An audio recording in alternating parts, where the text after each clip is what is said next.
पाकिस्तान में पिछले एक हफ्ते से हालत बेहद खराब हो गए हैं। पाकिस्तान में सेना और सुरक्षा बलों को हालिया समय में लगातार हमलों का निशाना बनाया गया है। खासतौर से बलूचिस्तान और खैबर पख्तूनख्वा में पाक सेना पर भीषण हमले हुए हैं, जिसमें बड़ी संख्या में मौतें हुई। विद्रोही गुट बीएलए की ओर से किए जा रहे इन हमलों के बीच ये सामने आया है कि अब बड़ी संख्या में पाक फौजी सेना की नौकरी छोड़ रहे हैं। ये खबर ऐसे समय पर सामने आ रही है जब पाकिस्तान में गृह युद्ध की स्थिति कभी भी बन सकती है। मीडिया रिपोर्ट्स के हवाले से दावा किया गया है कि एक हफ्ते में ही करीब 2500 सैनिकों ने सेना छोड़ दी है। पाकिस्तान की सेना में बढ़ती असुरक्षा, लगातार हो रही जवानों की मौतें और पाकिस्तान की बिगड़ती आर्थिक स्थिति को सैनिकों के नौकरी छोड़ने के पीछे का मुख्य कारण बताया जा रहा है।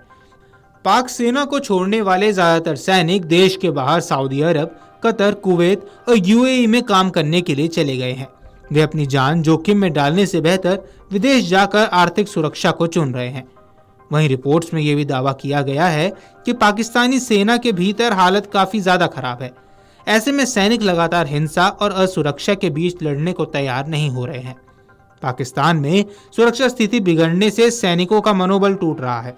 हालांकि बड़ी संख्या में सैनिकों के पलायन सेना की ताकत पर भी सवाल उठाता है।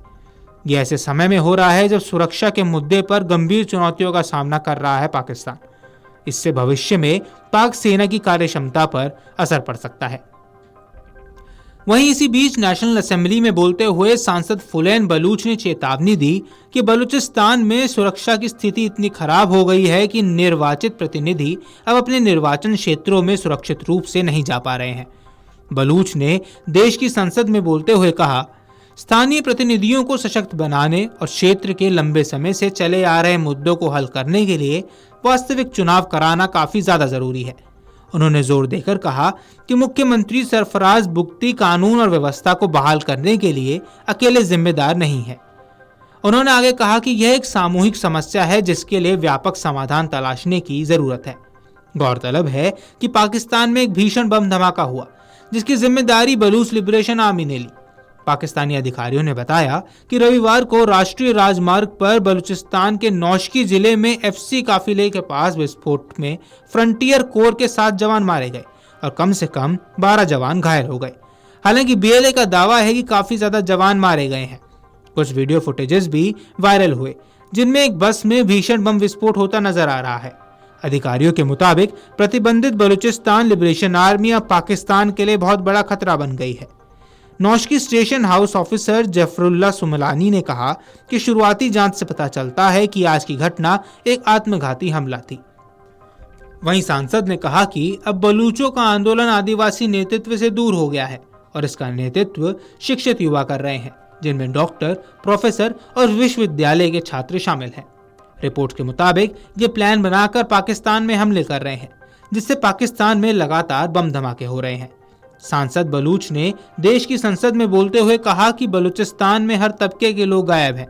उन्होंने चेतावनी देते हुए कहा कि बलूचिस्तान में जबरन गायब किए गए युवा सबसे गंभीर मुद्दा है। गौरतलब है कि कमांडर ने साफ शब्दों में चेतावनी दी है कि अगर पाकिस्तान की सेना ने हम पर अटैक करने की कोशिश की तो हमारा अगला टारगेट लाहौर, रावलपिंडी या फिर इस्लामाबाद होगा। बलूच कमांडर ने कहा कि उन्होंने हमारे बच्चों को मारा। अगर फिर ऐसी हरकत की गई तो हम करारा जवाब देंगे। वहीं इसी बीच संसद में बोलते हुए फुलैन बलूच ने एक ऐसा दावा कर दिया जिससे पाकिस्तान में हड़कंप मच गया। फुलैन बलूच ने दावा किया कि बीएलए यानी बलूच लिबरेशन आर्मी में आत्मघाती हमलावरों की संख्या इतनी ज्यादा हो चुकी है कि उसने आगे की भर्ती को फिलहाल रोक दिया है। ये बताता है कि बलूच लिबरेशन आर्मी ने कैसे पाकिस्तान के लिए नाक में दम कर दिया है और ऐसे में पाकिस्तानी सेना के जवानों का सेना की नौकरी छोड़कर दूसरे देशों में अपनी आर्थिक स्थिति को सुधारने के लिए जाना कहीं ना कहीं पाकिस्तान के लिए एक गंभीर विषय बन चुका है। Video desk Amarujala dot com. अगर आप ये वीडियो YouTube पर देख रहे हैं तो हमारे चैनल को सब्सक्राइब कर बेल आइकन दबाएं और Facebook पर देख रहे हैं तो हमारे पेज को लाइक करें। 8 मिलियन प्लस सब्सक्राइबर, आपके इस भरोसे के लिए बहुत धन्यवाद।